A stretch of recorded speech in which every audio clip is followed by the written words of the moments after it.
नमस्कार मित्रांनो, मी नितीन पाटील आजच्या या व्हिडिओमध्ये आपल्या सर्वांचं स्वागत करतोय. जसं की टॅग खाली लावलेला आहे ब्रेकिंग न्यूज, तशा काही दोन न्यूज आलेल्या आहेत ज्यावरती आपलं लक्ष असणं आज गरजेचं आहे असं मला वाटतं. आणि ते रिलेटेड आहे भारत सरकारशी आणि त्याचा इम्पॅक्ट आपल्या शेअर मार्केट त्याचबरोबर ॲज वेल ॲज इन्व्हेस्टमेंट वरती होणार आहे. त्यामुळं आपण ह्या गोष्टी समजून घेणं गरजेचे आहे. कोणत्या त्या दोन गोष्टी आहेत? त्यातली पहिली गोष्ट आहे ती म्हणजे भारत सरकारचा या फायनान्शियल इयर 2022 मधला Q1 मध्ये टॅक्स कलेक्शनचा रिपोर्ट आलेला आहे. तो आपण जाणून घ्यायचा आहे. तो किती आलेला आहे, वाढला की कमी झाला, त्याचे इम्पॅक्ट काय होतील, कसे झालेले आहेत कम्पेअर्ड टू लास्ट इयर, या सगळ्या गोष्टी आपण पहिल्यांदा समजून घेणार आहोत. ही पहिली बातमी आहे. दुसरी बातमी आहे ती म्हणजे डिजिटल करन्सी इंट्रोड्यूस होतीये भारत सरकारकडून. वेगवेगळ्या प्रकारच्या आपण डिजिटल करन्सी मार्केटमध्ये पाहतो, तसं भारत सरकार देखील एक डिजिटल करन्सी जाहीर करते आहे. येणाऱ्या काही काळामध्ये लवकरच होईल ते. मग त्याचे काही न्यूज आलेले आहेत, त्या कशा आणि काय पद्धतीनं असतील तर त्याबद्दल आपण जाणून घ्यायचं आहे. चला तर मग आपण वेळ नको दौडायला आपल्या व्हिडिओकडे सुरुवात करूया. पहिली बातमी जी आहे टॅक्स कलेक्शन बाबत, त्यामध्ये सगळ्यात महत्वाचं पहिल्या क्वार्टरमध्ये जे टॅक्स कलेक्शन झालेलं आहे ते 4,13,000 करोड इतकं टॅक्स कलेक्शन या Q1 मध्ये भारत सरकारचं झालेलं आहे. दुसरं हे जर कम्पेअर केलं लास्ट इयर गेल्या वर्षीच्या Q1 ला जर कम्पेअर केलं तर हे किती आहे? 3 पट जास्त आहे. ओके, गेल्या वर्षीच्या 2021च्या Q1च्या रेव्हेन्यू मध्ये, म्हणजे जेवढा टॅक्स गेल्या वर्षी आला होता त्याच्या 3 पट या वर्षी या क्वार्टरमध्ये टॅक्स रेव्हेन्यू वाढलेला आहे.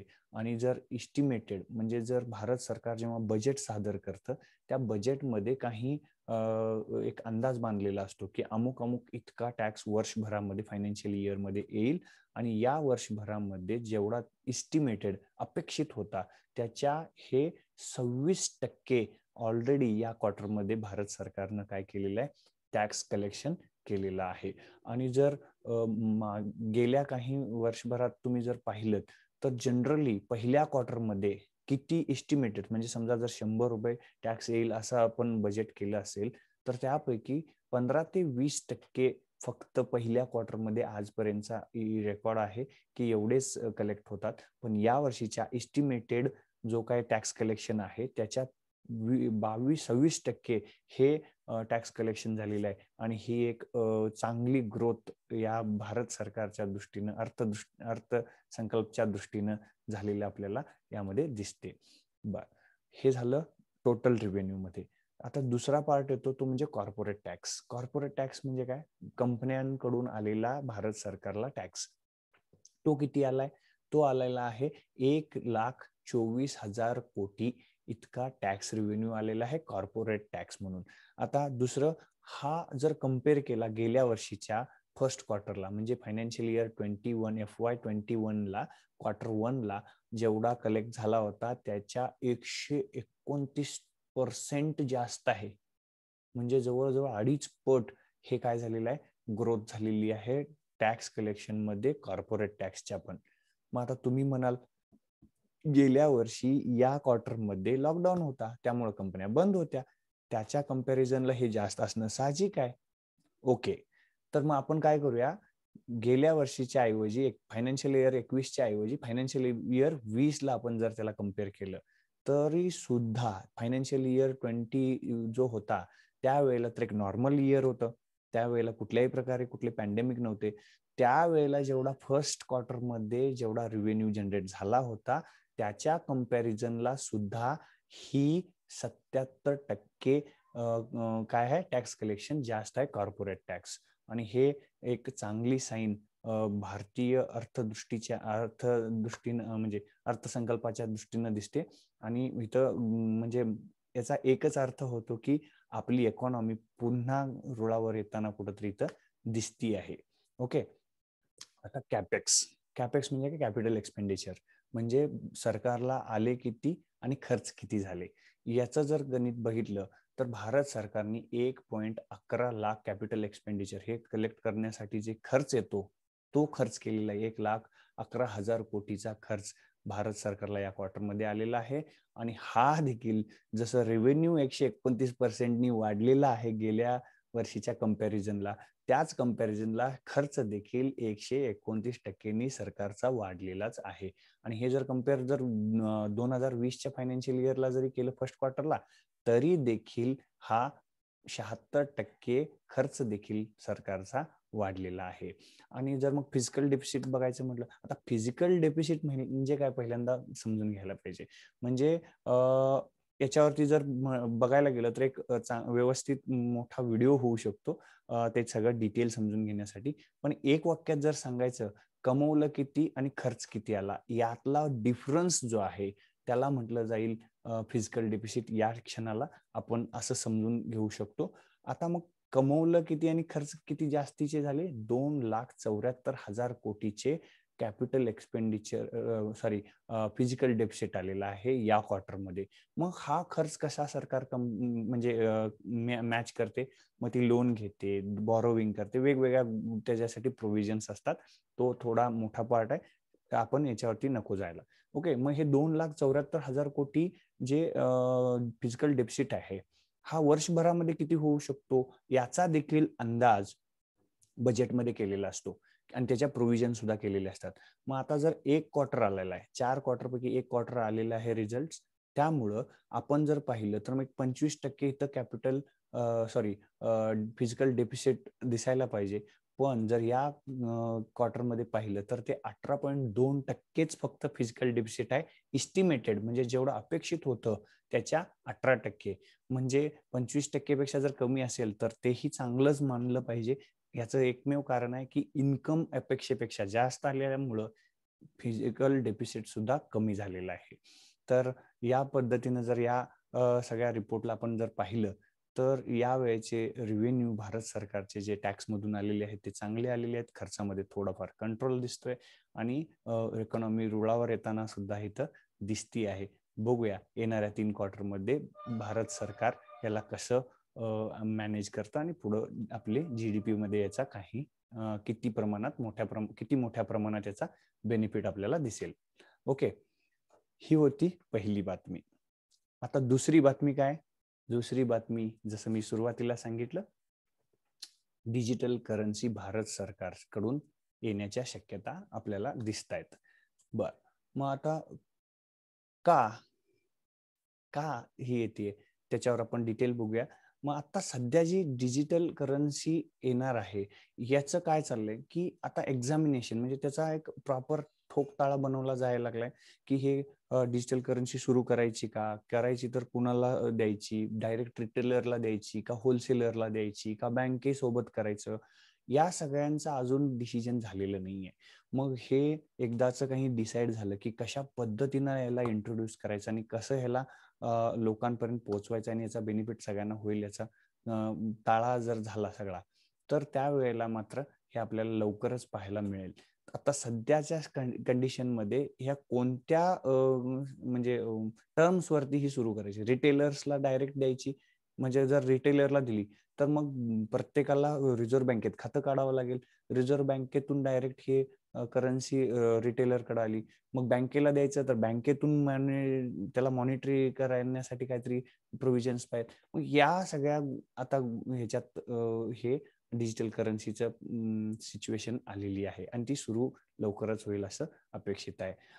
आता दुसरं, ह्या डिजिटल करन्सीची गरज काय आपल्याला हे समजून घेण्यासाठी करन्सी म्हणजे काय पहिल्यांदा समजून घ्यायला पाहिजे.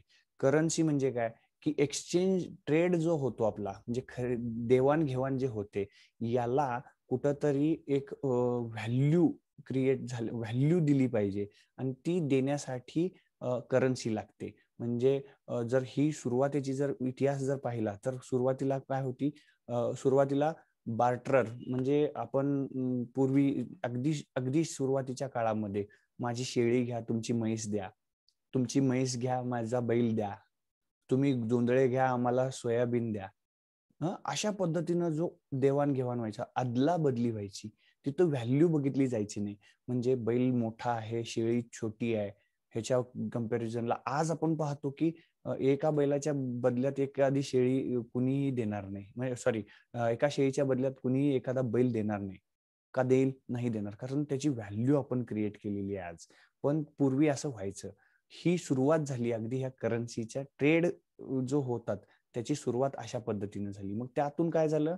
मग ती गोल्ड एक फॉर्म आला, की मग अमुक एवढं गोल्ड घ्या, मग एक बैल द्या. अमुक एवढे गोल्ड घ्या, एवढी सोयाबीन द्या, शाळू द्या, जोंधळा द्या, ओके, तांदूळ द्या.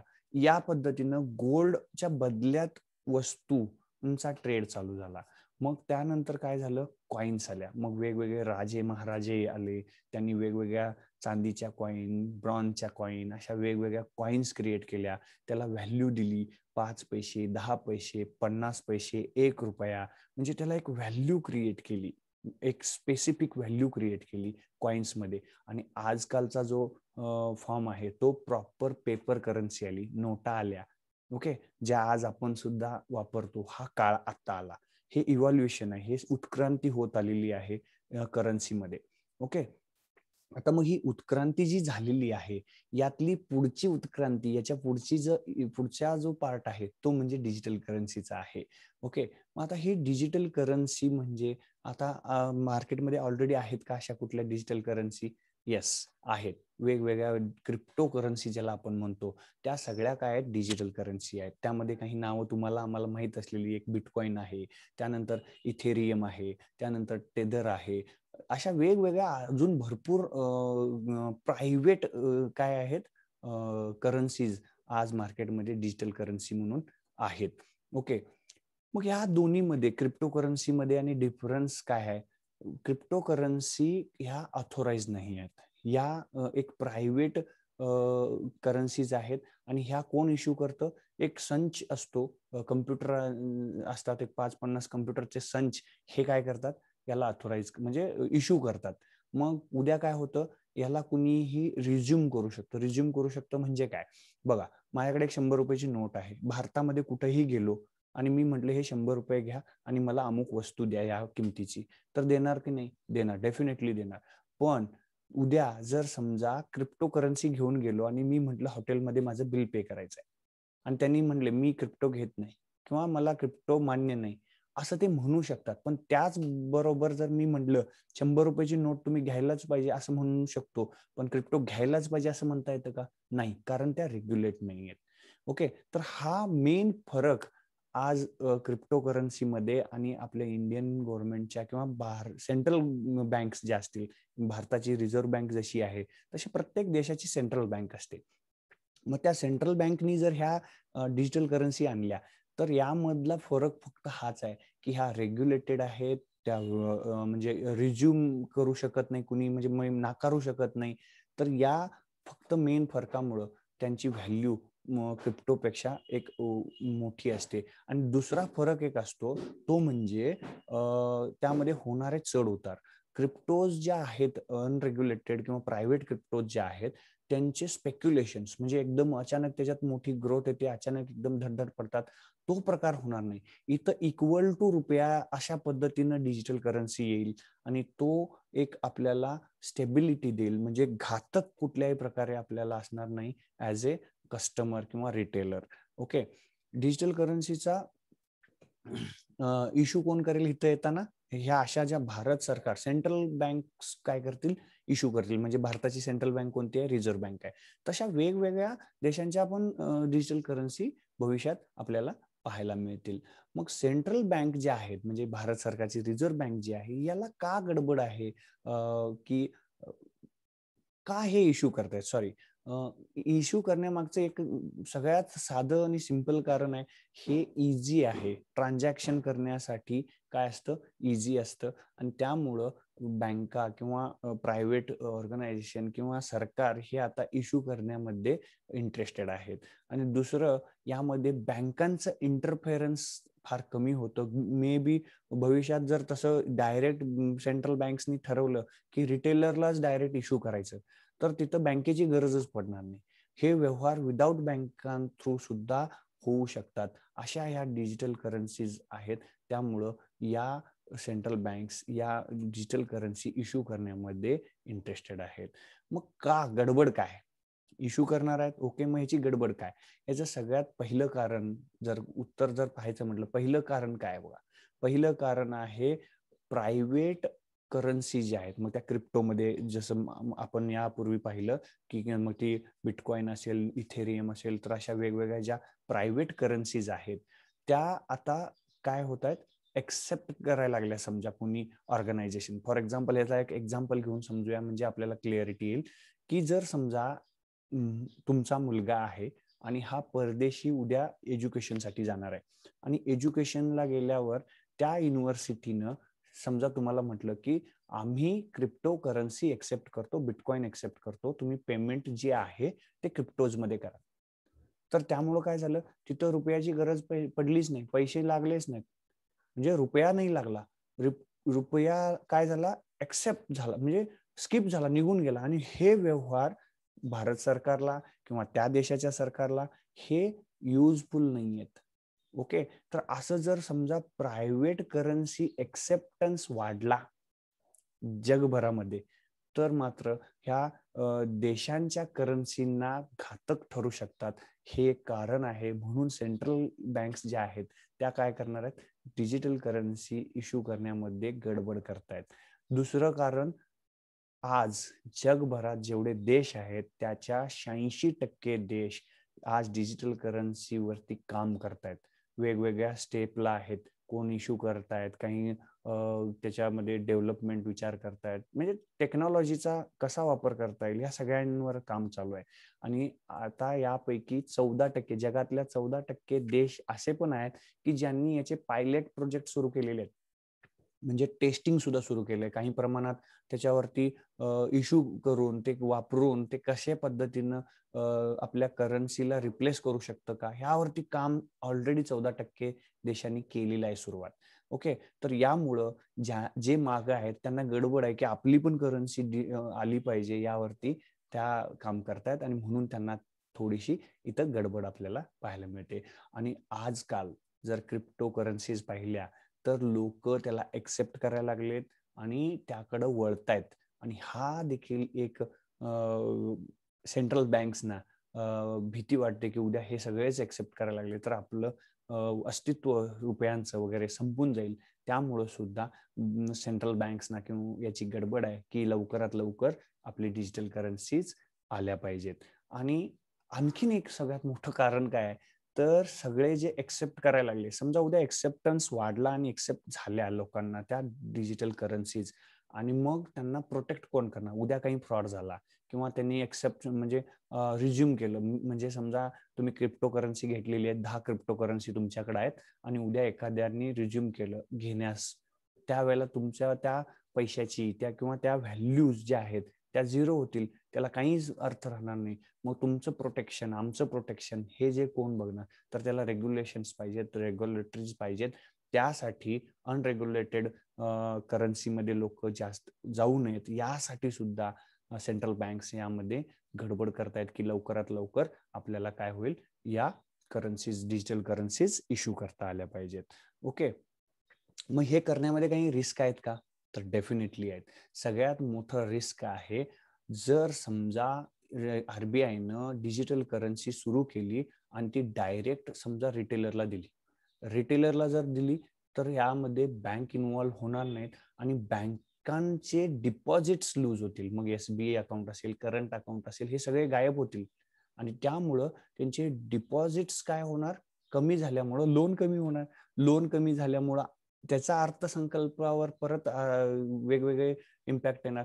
मग हे कुठंतरी मॅनेज होण्यासाठी याला सोल्युशन पण त्यांनी सुचवले, काय की बँकांनी देखील डिजिटल करन्सी एक्सेप्ट करावी. मग त्यावेळेला हे कुठला तरी मधली वाट त्यामध्ये काढण्याची गरज त्यांना पण वाटते. मग याचे सोल्युशन येतील, ह्याचेच तर टेस्टिंग, ट्रायल, एरर्स होणार आहेत आणि त्यानंतर ही इम्प्लिमेंट होऊन इंट्रोड्यूस होईल आपल्यासारख्या कॉमन पीपलला.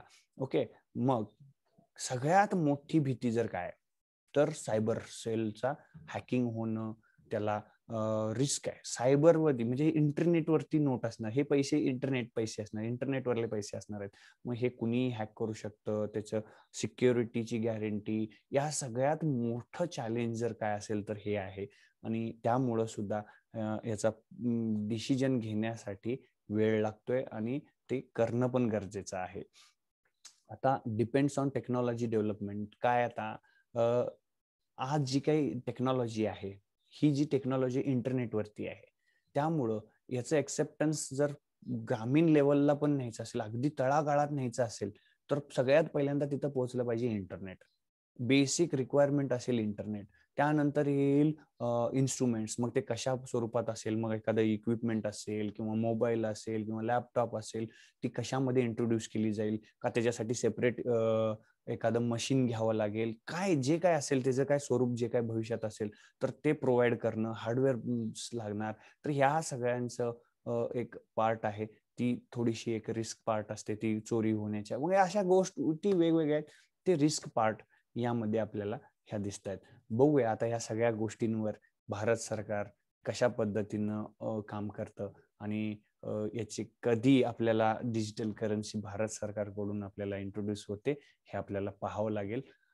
आजचा हा सगळ्यात महत्वाचं आणखीन एक राहून गेलं, हॅबिट्स. आपल्याला कॅशची हॅबिट आहे, सवय जी आहे, पैसे वापरायची सवय आहे. आपल्याला डिजिटल करन्सीचं फील येत नाही. पैसे असणं हे थोडंसं फिलिंग देतं आणि हे डिजिटल करन्सी फील देत नाही. हे पण कुठंतरी रिस्की आहे. ते आपण कीप करू शकतो थेफ्ट होण्यापासून वगैरे. तर त्यामुळं आपण काय करायला पाहिजे, ह्याच्या जे अडचणी आहेत त्या दूर करून याच्यावरती मात करून भारत सरकार काय वे काढतं आपण पाहायला पाहिजे. येणाऱ्या काळात आपल्याला लवकरच डिजिटल करन्सीचा डिसिजन कळेल भारत सरकारकडून. तुम्हाला हा व्हिडिओ कसा वाटला? तुम्हाला हा आवडला का?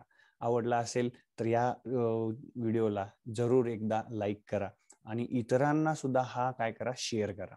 आणि जर तुम्हाला अशाच पद्धतीचे वेगवेगळे इन्फॉर्मेटिव्ह व्हिडिओज, नॉलेजेबल व्हिडिओज, मार्केटशी रिलेटेड, इन्व्हेस्टमेंटच्या रिलेटेड माहिती आपण या चॅनलवरती देत असतो, त्यासाठी त्याची नोटिफिकेशन येण्यासाठी या चॅनलला सबस्क्राईब करा आणि बेल नोटिफिकेशन जरूर प्रेस करा, जेणेकरून तुम्हाला वेळोवेळी जे आपण इन्फॉर्मेटिव्ह व्हिडिओज अपलोड करू त्याची नोटिफिकेशन तुम्हाला मिळतील. Thank you very much.